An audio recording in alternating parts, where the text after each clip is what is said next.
Hello and welcome to the Machine Learning Podcast, the podcast about going from idea to delivery with machine learning. Your host is Tobias Macy, and today I'm interviewing Sandy Ryza about the role of data orchestration in machine learning projects. So Sandy, can you start by introducing yourself? Yeah, I'm Sandy. I'm the tech lead on the open source Dagster project. My career has been a mix of working as a machine learning engineer, data scientist, data engineer, and then working on sort of general purpose software that helps people in those personas do their jobs. And do you remember how you first got started working in machine learning? Yeah, so I was working at Cloudera almost 10 years ago. If you aren't familiar with Cloudera, it was basically the company or the first company that was trying to make money off of Hadoop. I was a software engineer, and my job there was contributing features to the open source MapReduce project and the open source Apache Spark project. I had taken ML classes in college, and the reason I was kind of originally interested in joining Cloudera was I was excited about this idea that if you had lots of data, you could build really powerful ML models that let you answer questions that were kind of fundamentally unanswerable before. I had seen this lecture by Peter Norvig on this topic of the unreasonable effectiveness of data, where he basically showed that you could beat state-of-the-art results on a bunch of natural language tasks by using simple models with tons of data. And so Cloudera had a data science team. It was run by Josh Wills. And if you don't know him, he was kind of one of the first internet data science personalities. He's also a very talented data scientist. But he helped to define the domain, define the term. His boss at the time was Jeff Hammerbacher, who founded the original data team at Facebook. Many claim actually coined the term data science. So I was excited about machine learning on big data, and I basically begged Josh to let me join. I contributed to this open source library of machine learning algorithms that we had that were written in MapReduce, and he kindly let me on. Data science has come to mean a bunch of different things over the years, but in that role, a lot of it was basically machine learning consulting. So for example, I would go to a bank and I would help them figure out how to turn all their transaction data into some sort of fraud model that they could use to predict transaction fraud. Or I would go to a telecom company and help them figure out how to turn all their interaction data into some sort of churn model that could help them figure out which of their customers were likely to stop using their service. That was really fun, getting this kind of like broad exposure. And I liked that, but I also found it frustrating that I couldn't go deep on problems. Like, so much of being successful in machine learning is being able to deeply understand a domain and all the intricacies of how to model the features of that domain. And there wasn't really that opportunity. So I ultimately left to move on to jobs where I could be working on a single ML application over a large period of time, and spent a number of years in that role. I could also talk about how I got uninvolved in machine learning. Let's dig a bit into that because, this is an ML-focused podcast, but that doesn't necessarily mean that everybody listening is actually working in ML. And it's always fun to dig into some of the kind of behind the scenes because it's easy to get swallowed up by the hype of, oh, ML is amazing and it solves every problem. But, it'll be fun to hear about sort of why you maybe fell out of love with ML. I still fundamentally believe ML is amazing. But I found that in these various roles that I was in, doing machine learning was just a big pain. So much of machine learning was building machine learning pipelines, and the tooling that was out there to build these pipelines just did not feel like it matched the needs of what I was trying to do. I would end up spending half of my time in these roles building kind of bespoke internal tools to help myself and my team be more productive at building machine learning pipelines. And I got excited basically about trying to do that for a more general audience, which led me to join Elemental and work on Dagster, which is kind of a more general purpose version of these tools that I had worked on internally at these companies when I was in a more machine learning forward role. I think a lot of the dream for my current role is that when I go back to being a machine learning engineer, I'll have a set of tools that will allow me to do my job a lot better. In terms of the kind of ML ecosystem, the topic at hand for today is the conversation around orchestration. And for anybody who maybe isn't already using orchestration or, maybe has a different concept of what that constitutes, I'm wondering if you can start by giving us a definition of orchestration from your perspective, particularly as it pertains to the context of machine learning so that we can have a common baseline to work from. So I think orchestration is fundamentally about modeling dependencies. In a world without orchestration, you end up with this big pile of stuff. So in the world of machine learning, the pile is going to include chunks of code that transform data or train models or evaluate models. And then the pile is also going to include data assets. So these are the data sets that you operate on, the machine learning models themselves. Every object of these chunks of code will read and produce. And so concretely, this often manifests as huge Jupyter notebooks with mountains of cells, and then file systems with tons of files, like, training set underscore final dot CSV. And the goal of orchestration is basically to introduce some order into this chaotic pile. So to say, this is the function that builds the feature set from the base data sets, and this is the function that then takes the feature set and uses it to train the machine learning model. And then this is the function that takes the machine learning model and backtests it. And here's a single system that knows how to execute all of them and do it in the right order. So orchestration in the context of machine learning is basically a harness for defining machine learning pipelines. When you've gone and explicitly defined these dependencies between these entities, you suddenly get this whole host of advantages. So you get to offload a ton of cognitive burden because the system becomes in charge of remembering what has executed, what needs to be executed. You get reproducibility because you can guarantee that you're doing the same thing every time you retrain or backtest your model. And then you have an easy path to production. So being able to put a machine learning pipeline into production basically means being able to take your hands off of it and have it run on its own. And if you define your dependencies in a common harness, you're almost all the way there to doing that. I think, one way to better understand the role of orchestration in machine learning is to compare it to some sort of similar concept. I think there are a couple of common misconceptions about the role of orchestration in machine learning. One of them is that orchestration is just for production, that you bring in an orchestrator at the time that you decide to deploy your pipeline. I think fundamentally understanding dependencies and executing stuff in the right order is just important in a training iterative environment. It's just that most orchestration systems are really clunky and it's too painful to use them at that stage. That's not some sort of fundamental limit of the utility of orchestration. The other one is that the word orchestration often gets used interchangeably with workflow management. And I think there's a lot of overlap between those two concepts, but also there's a distinction, at least in data-heavy domains. So workflow management is all about executing work in the right order. If you use a tool like Airflow, the fundamental abstraction is a set of tasks with dependencies between them that you want to execute in a particular order. But what workflow management ends up missing is an understanding of the data assets that those functions are operating on. So if you only model dependencies like execute this task after this other task, you miss a lot of what's actually going on. Even if the data sets that you build features from are updated hourly, you likely don't want to actually retrain your model every hour. It wouldn't change significantly. It could be really computationally expensive to do that. But capturing that dependency, even though it's not a execution dependency, is still really important. If you make a change to one of your core data sets and need to backfill everything, then you're going to need to use that dependency. To your point of orchestration being seen as this heavyweight piece that I do after I'm done with the machine learning kind of experimentation and testing part, what are some of the aspects of maybe the existing suite of orchestrators or the kind of ecosystem of options and utilities for doing that orchestration piece that make it maybe painful or cumbersome to bring in earlier on in the development process?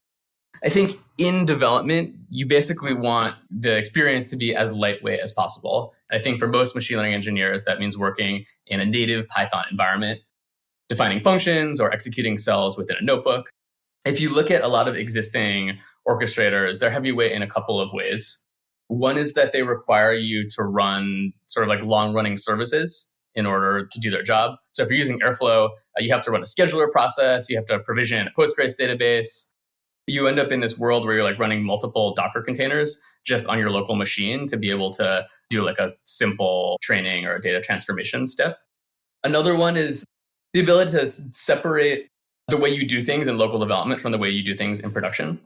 So even if you want this really tight, lightweight development loop when you're experimenting with your models, when you actually deploy that ML pipeline to production, want the ability to isolate things. Maybe have each step execute inside of its own Kubernetes pod, store intermediate results in S3 instead of a local file system.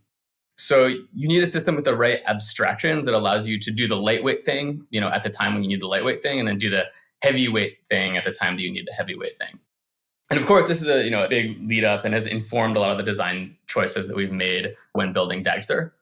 The first priority for us has been this very lightweight local development experience where you can execute your entire pipeline just in a REPL without loading any external processes. And then if you want to have like a web UI and get a deep understanding of what's been happening over a series of executions of your pipeline, you can load that up as well, and that's very lightweight. From your experience as somebody who is building an orchestrator and who has a machine learning background, I'm wondering what your perspective and evaluation or assessment of the current ecosystem of orchestration options looks like. Some of the ones that come to mind of orchestrators that are focused specifically on ML are things like Kedro or MLflow or Metaflow or Kubeflow. I'm wondering what you see as kind of the interesting differentiators of what makes those specific to ML and maybe some of the challenges that introduces versus a more generalized orchestration engine that can also accommodate the requirements of machine learning. I am likely to take a somewhat extreme and hardline stance on these kinds of issues. And I fundamentally believe that you don't need special ML specific tooling for most ML specific tasks. Machine learning engineering is a subset of software engineering. And a lot of the tools and practices that work generally for moving data around, for orchestrating data, work just as well within a machine learning context. And you get a lot of advantages by not trying to specialize too much. So every machine learning pipeline happens within the context of an organization's broader data infrastructure. You'll have a few steps that are training your model and perhaps running some evaluation on that model. But that's within this much larger context of data transformations that are happening. For example, prior to the steps where you're training your model, you're going to have some feature engineering steps, and those are often going to depend on just more generic data transformation steps that are used to derive the core data that ultimately gets used to train and evaluate your model.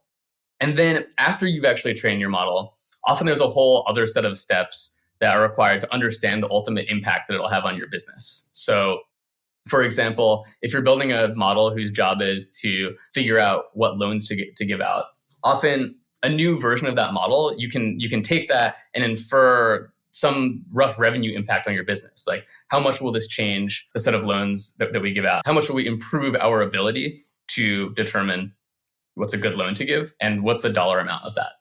So if you have the ability to orchestrate the ML steps across these broader steps, you have this ability to answer these much bigger questions. Like, if I change this fundamental way that we model this core data set, what is the ultimate revenue impact that's going to have on our business via the effect of that change on the model and the model's effect on the business? As far as the specifics of machine learning workflows and some of the ways that those introduce challenges to this question of orchestration, some of the things that come to mind are the need for being able to manage different experiments and be able to, understand what are the different steps in the execution graph so that I can run it all the way through to completion and then say, actually, I want to branch from, step number 3 and go a different direction with it. But I also want to be able to preserve the alternate branch that I came from, or I want to be able to version the data along with the code so that I can be able to, backtrack and go back to where I started from. And then also the potential for introducing cycles in the graph, where most orchestration and data pipeline workflows focus on an acyclic graph. So I don't want to have any cycles, and just some of the ways that complicates the question of being able to bring an orchestrator into a machine learning workflow, particularly in that kind of early iterative phase before you get ready to put it into production. As you brought up, it's really important for an orchestrator to be able to, if an orchestrator wants to participate in the machine learning development process, it has to be able to handle these kind of patterns that show up in machine learning, but don't show up as much in traditional data pipelines. And as you point out, this branching is really important. This ability to do this kind of iteration, stop in the middle, pick up where you left off, or pick up and pursue a different line of experimentation. Right now, in the world of Dagster, we have an integration with MLflow that we think is useful for tracking the results of machine learning experiments, because MLflow gives us domain-specific view of those experiments that we think users find very useful. But the core orchestration, we think, ends up pretty similar, whether you're doing basic data pipelining or machine learning orchestration. In terms of the kind of integration with ML flow and being able to hook into that system for managing that cycle, what are some of the kind of interfaces or pieces of information that need to be exchanged bidirectionally to be able to support that iterative machine learning process that can be owned by this ML flow system, but still be able to hook that into the broader set of dependencies for being able to manage some of the data transformations and, data integration piece that's necessary as sort of preparatory for that machine learning workflow? At its basic level, Dagster has a concept of a run, and a run is simply an execution of your pipeline. But runs have this branching quality where you can kick off a Dagster re-execution from the middle of a pipeline and sort of give it a run ID that has a parentage. So understands the root run that run was based off of. And then essentially the MLflow integration kind of ends up mirroring this ontology to MLflow. And so MLflow has these tracking IDs that you can track MLflow experiments. We essentially track this correspondence between Dagster runs and these MLflow tracking IDs. For being able to balance that degree of flexibility that's necessary in the development flow with the repeatability that you want as you go to production, what are some of the ways that ML engineers can think about structuring their kind of development process so that when they do have something that they're ready to go to production with, they don't then have to do a whole bunch of extra cleanup and maybe even in some cases rewriting what they've already done to be able to say, okay, this is ready to go to production, but being able to say, I'm going to do my development work in such a way that when I'm done, it's ready to go. I don't have to rework everything. There's this interesting trade-off where flexibility and repeatability can sometimes be at odds. Because with flexibility, you want to be able to change things sort of as quickly as a lightweight manner as possible. But with repeatability, often you end up needing to annotate or structure what you're building in a way that makes it easy for some external system like an orchestrator to execute it in production. I think there's aspects of this trade-off that are real, but aspects of it that are also a little bit overblown. And I think we deal with it a lot right now because the existing orchestration tools are very clunky in the way they allow you to define data transformations. So if you have a tool that essentially allows you to define functions and have those functions depend on other functions, you're not really writing that much code that you wouldn't otherwise write if you were just working in a notebook.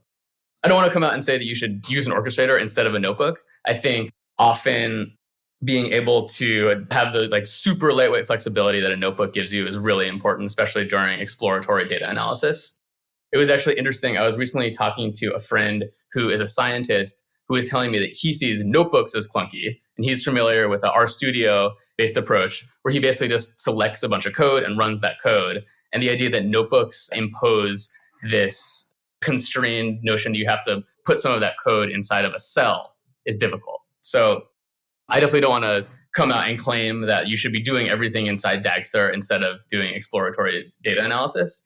But I think the dream of a very lightweight orchestrator is that as parts of your pipeline become a little bit more stable, you can factor them out, and then they become these widely available, widely reusable data artifacts, data assets that other analyses, other machine learning models can take advantage of and become very straightforward to productionize.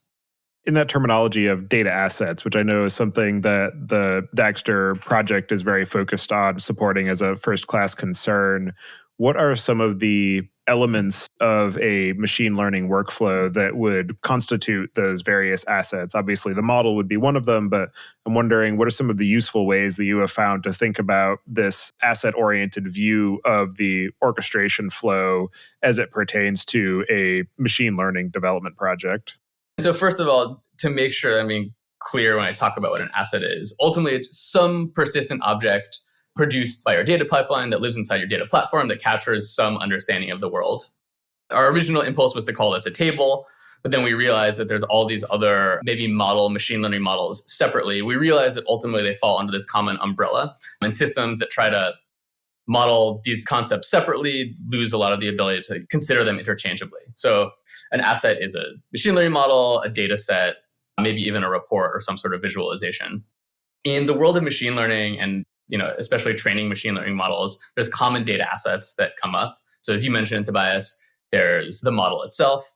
And when you talk about an asset, you're often talking about kind of an umbrella that might include a set of individual objects, like different partitions. So for example, if you train your model 20 different times and you want to keep all of those around, then you might say the asset is the model, but it has 20 different partitions, which are these different sub-assets that compose this model. The other big ones are, of course, your training set, your label set. You derive your model basically from those assets. And then those will depend on other core data sets that might not be built specifically for the purpose of machine learning and might be useful in a bunch of other applications as well. Downstream of your model, there's going to be an asset or maybe a set of assets that help you evaluate your model and understand it. For example, when I was working at Motive, which used to be called Keep Truckin', we had this model that was basically trying to understand the affinity between particular truck drivers and particular shipments that were available for those truck drivers to carry. And after building our model that sort of did this recommendation, there were a set of other processing steps that we used to actually understand what we thought the impact of that model would be on the set of recommendations that we would make. And so each of those steps produced a data asset that was useful to inspect and understand. Last of all, if you're doing batch inference, the world is a little bit different if you're doing online inference. You might not think of data assets in the same way. But if you're doing batch inference, often the output of that is an asset as well. So the asset is going to include the predictions that are produced by your model on real-world data. That question of batch versus streaming also is interesting to dig into in the context of orchestration. And I'm wondering if you can talk to some of the ways that orchestration can be applied to that real-time or continuous approach of, machine learning or training or being able to deal with continuous data flows.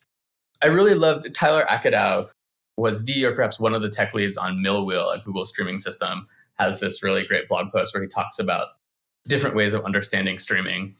And a big takeaway is that when we think about streaming, we're often thinking about as this notion of unbounded data. Unbounded in the sense that there isn't like a discrete beginning point and end point to this data. As data keeps coming into the system, that automatically implies changes to downstream data.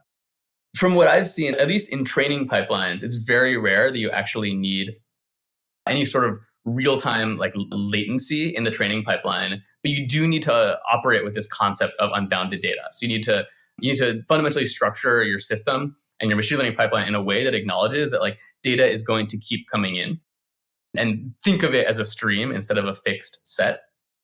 So in the world of Dagster, our focus is still fundamentally batch in the sense that we're not running and triggering computations every second. We're triggering them every minute at the fastest.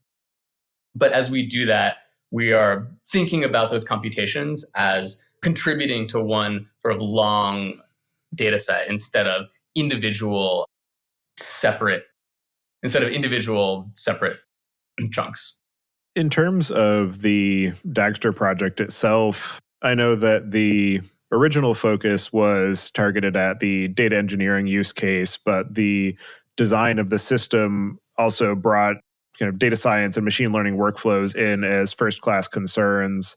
And one of the interesting aspects of that is the fact that it is intended to be able to span across those different roles, where you might have data engineers and machine learning engineers working on the same code base, or at least working within the same system. And I'm curious what you see as some of the benefits or some of the ways that it influences the team topologies or the team interactions as they go from collecting data and preparing it to actually doing the machine learning development and model deployment and model maintenance. I think the biggest one, as we talked about before, Dagster takes this very asset-oriented view. Modeling pipelines in terms of the assets they produce, not just the tasks that they run. And I think that sort of shines especially in a cross-team context, because if you think about the interface between a data engineering team and a machine learning engineering team, it's normally a set of data sets that kind of sit at the boundary. So the data engineering team will be responsible for maintaining core data definitions. And then the machine learning team will be extracting features from those core data definitions and using those to build machine learning models. So we focused heavily in Dagster on being able to try to model this entire asset graph. And of course, those boundaries end up quite leaky in my experience. I would say, 40% of my time as a machine learning engineer ended up being tracing down changes that had been made to upstream data and the impact of those changes on models. So I think you want a sort of porousness and transparency to that boundary while still being able to find these stable data asset interfaces between these different teams. And in your experience of working with data scientists and machine learning engineers for adopting Dagster and this concept of orchestration, what are some of the pieces of user education or some of the challenges or maybe even areas of pushback that you've experienced and ways that you helped them kind of understand the benefits and understand how best to adopt and adapt something like Dagster into their general workflow? As we talked about before, Dagster offers this asset-based way of viewing data pipelines. And for users coming from systems like Airflow, they're not necessarily familiar with this kind of like paradigm. And it kind of strongly resonates with some set of people. Many people have actually ended up building internal systems on top of Airflow that look kind of similar to Dagster.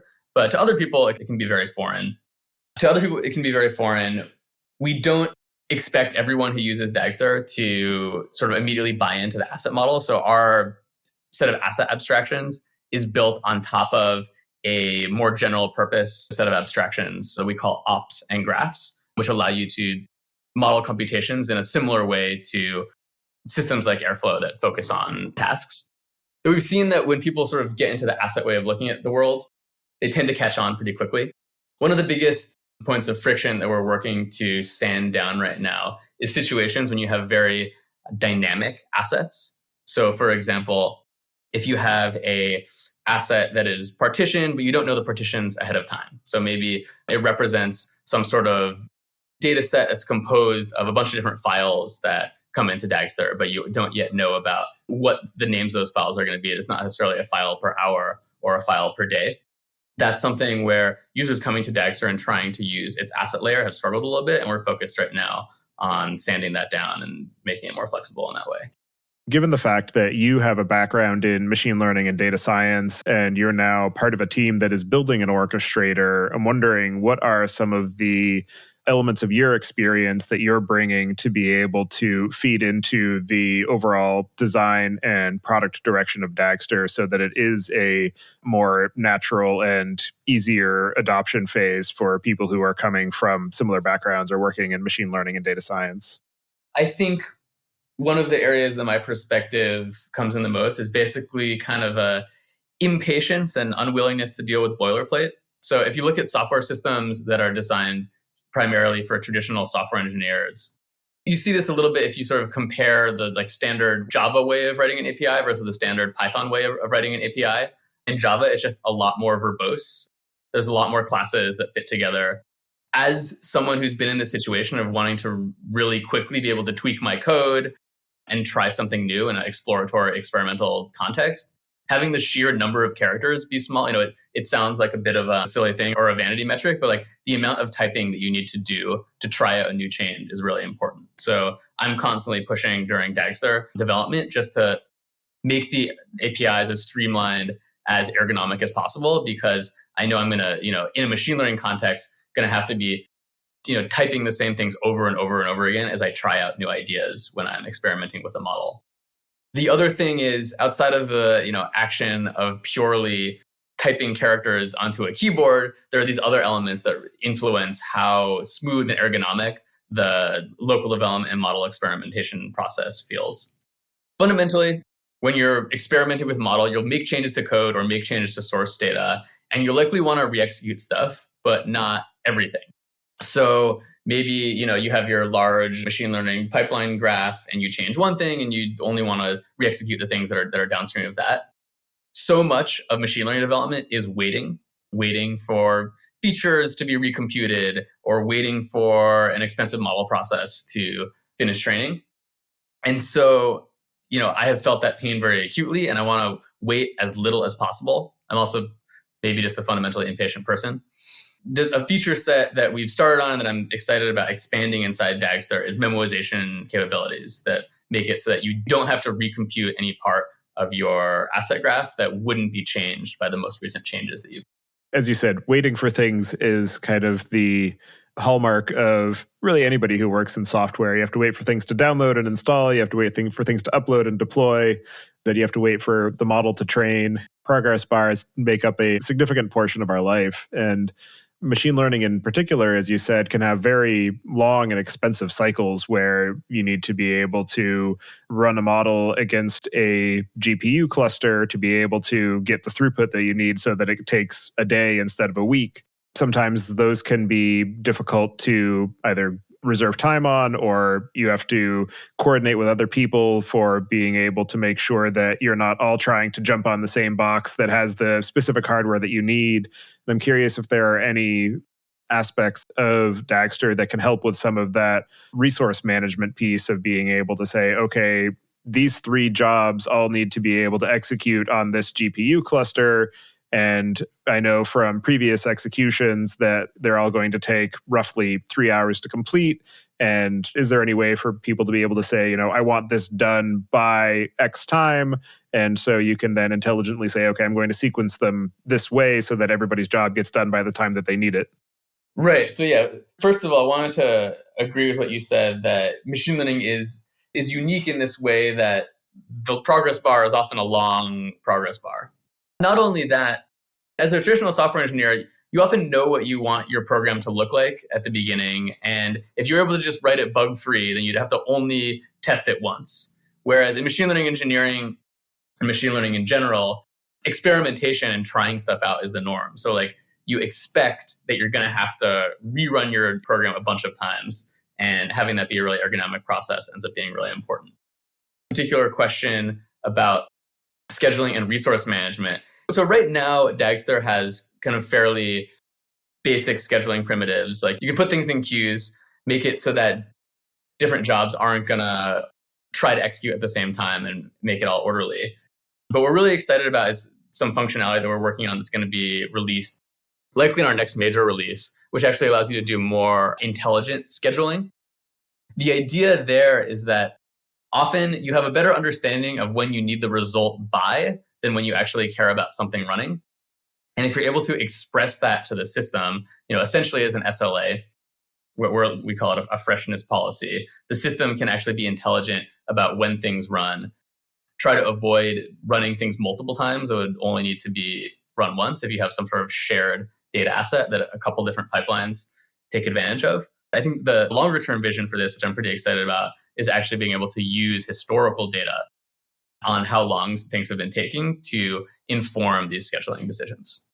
And then the other aspect of that is knowing that sometimes these training runs can take a substantial amount of time, and you don't want to have to get halfway through and realize, oh shoot, I forgot to, set this one parameter that I wanted for this experiment. I'm curious if there are any strategies or even facilities in Dagster to be able to manage some of those, I don't know if policies is the right word, to say that I want to make sure that I cross all of my T's and dot all my I's before I kick off this expensive cycle.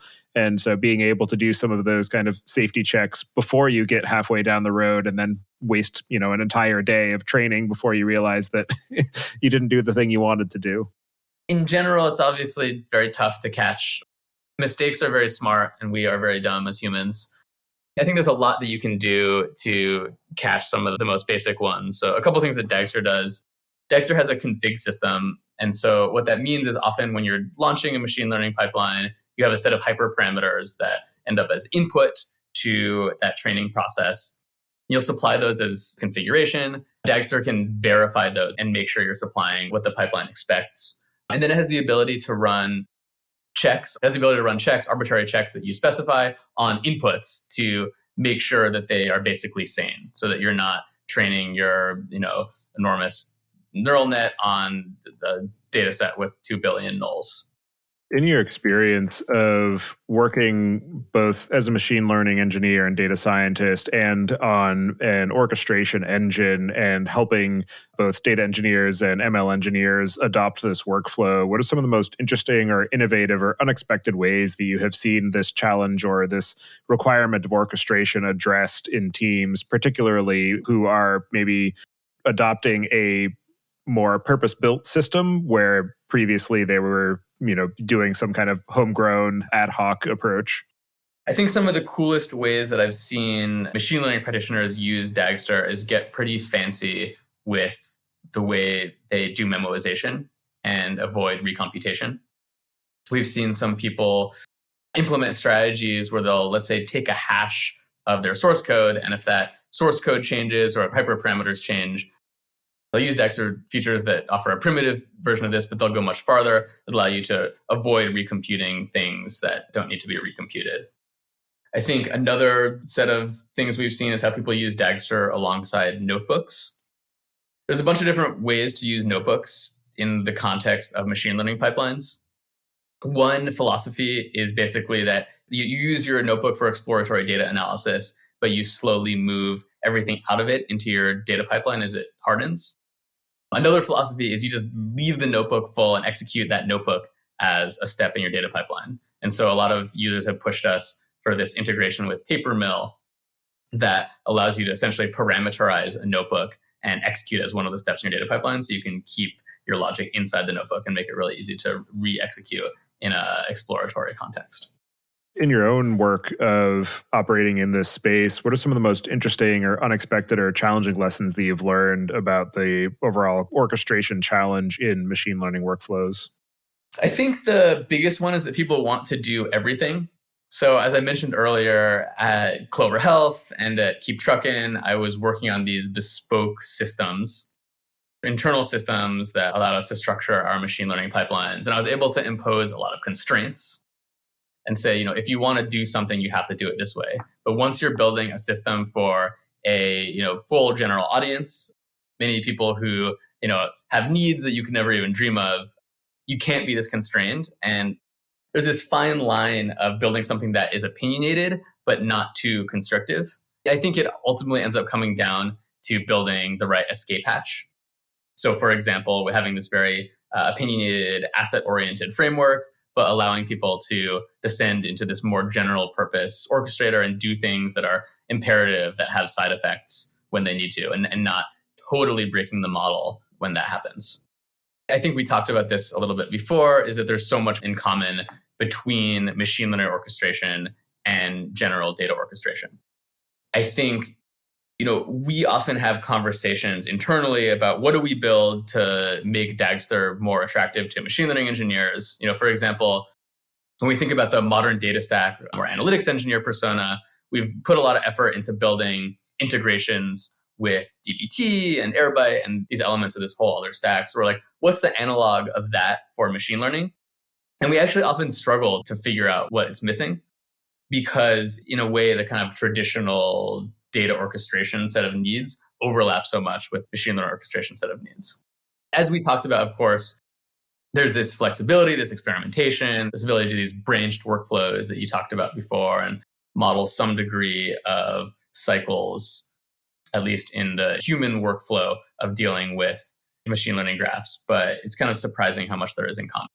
In that space of the kind of modern data stack as it applies to analytics, I'm wondering how you see the current state of the ML ecosystem, if there is any sense of a convergence on a common set of practices, or if it's still very much a kind of wide open field and there aren't any obvious quote unquote best practices or maybe winners in terms of the kind of category of products, and what your kind of sense is as to where people are able to, build consensus on this is the right way to do this versus this is the way to do this for my use case, but it's not going to be adoptable or adaptable to every use case.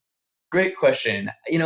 I don't feel like I've seen the same settling in the world of machine learning that we've seen in the world of data engineering and analytics engineering.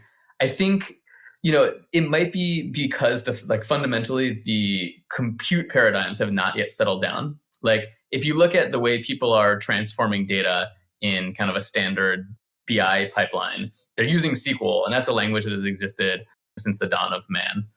Whereas in the world of machine learning, the models that we use, the way that we structure our computation is still evolving quite a bit, right? Like most the models we use, the way we structure computation, are still evolving quite a bit. The most popular machine learnings now were not even heard of like 5 years ago. I don't know exactly when transformers came on the scene, but it's like shockingly recent that transformers were introduced. And hardware is moving really fast in the world of machine learning. So I don't think we're going to see the same kind of settling in machine learning tooling until the machine learning compute frameworks have settled down, which still surprisingly seems far from happening. I think if you looked 10 years ago, there was data science and machine learning engineering was not even a term. I think that there's become this general acknowledgement that software engineering practices are a really important part of the machine learning workflow. And I think there's generally some sort of standardization on the notion that you should be modeling your machine learning training as a pipeline and using sort of like standard software engineering practices for dealing with it. So I think there's some philosophical settling that's happened, but I don't think the tools have settled quite in the same way they have in the modern data stack. And for people who are exploring this space of using orchestration for their machine learning, what are the cases where either orchestration writ large might be the wrong choice, or specifically Dagster is not well suited to their needs? We talked about earlier, I think there's a point of super lightweight experimentation and exploratory data set and exploratory data analysis where bringing in an orchestrator is going to slow you down more than it's going to benefit you. A lot of difficulty is sort of getting the right feel for what tool makes sense at which stage in the pipeline. A lot of the difficulty is getting a sense for which tool makes sense at which stage of the machine learning development lifecycle. And as you continue to build and iterate on the Dagster project and explore the applications of orchestration for ML engineers and ML teams, what are some of the things you have planned for the near to medium term? One thing we've thought about is, do we build bespoke integrations with individual machine learning libraries? So for example, should Dagster have a TensorFlow integration and a PyTorch integration? Ultimately, they all have Python APIs, and Dagster is built on Python functions, so you can just use those directly. I think having Dagster trying to intermediate would sort of cause more pain than it caused benefits. I think one of the biggest things is what we call runtime asset partitions. This is the ability to define a data asset and say it's going to be composed of a bunch of sub-assets that aren't necessarily defined explicitly at the time you define your data asset. So each sub-asset could, let's say, correspond to a configuration of hyperparameters for an experiment that you're running. And then maybe each time that you train your model with one set of hyperparameters, you kind of essentially want to imply this entire downstream sub-asset graph that corresponds to those hyperparameters. So one of the things that we're excited about is basically building this functionality into Dagster. Another area, and we've talked about this a little bit before, is to build kind of more sophisticated and complete memoization functionality. So you can really model changes to your code and your source data and use that to determine what needs to be re-executed. All right. Well, for anybody who wants to get in touch with you and follow along with the work that you're doing, I'll have you add your preferred contact information to the show notes. And as the final question, I'd like to get your perspective on what you see as being the biggest barrier to adoption for machine learning today. I think one of the biggest barriers is that people often try to use machine learning before they try techniques that aren't machine learning, but that might do just as well for the problem they're trying to solve. So often a well-chosen heuristic will do just as well as machine learning recommending a product or detecting fraud or similar. But for situations where machine learning is the right approach, which are many, I think machine learning is exceedingly easy to try out, but exceedingly difficult to productionize. And that's largely because machine learning is at least as hard as building good production data pipelines. Building machine learning pipelines is kind of this hard mode for all the reasons that we talked about earlier, because you have this branching and this whole set of considerations and this whole set of purpose-built hardware that you need to run your pipelines on. So people see machine learning as this self-contained thing, but it's at least as hard as building regular data applications, which is fundamentally hard. All right. Well, thank you very much for taking the time today to join me and share the work that you're doing on Dagster and your perspective on the utility and adoption process for orchestration in the machine learning workflow. It's definitely a very interesting and challenging topic, and definitely one that's great to get some perspective and depth on. So I appreciate all the time and energy that you and your team are putting into making that a more tractable problem for the machine learning space. And I hope you enjoy the rest of your day. Thanks so much, Tobias. Thank you for listening, and don't forget to check out our other shows, the Data Engineering Podcast, which covers the latest in modern data management, and Podcast.init, which covers the Python language, its community, and the innovative ways it is being used. You can visit the site at themachinelearningpodcast.com to subscribe to the show, sign up for the mailing list, and read the show notes. And if you've learned something or tried out a project from the show, then tell us about it.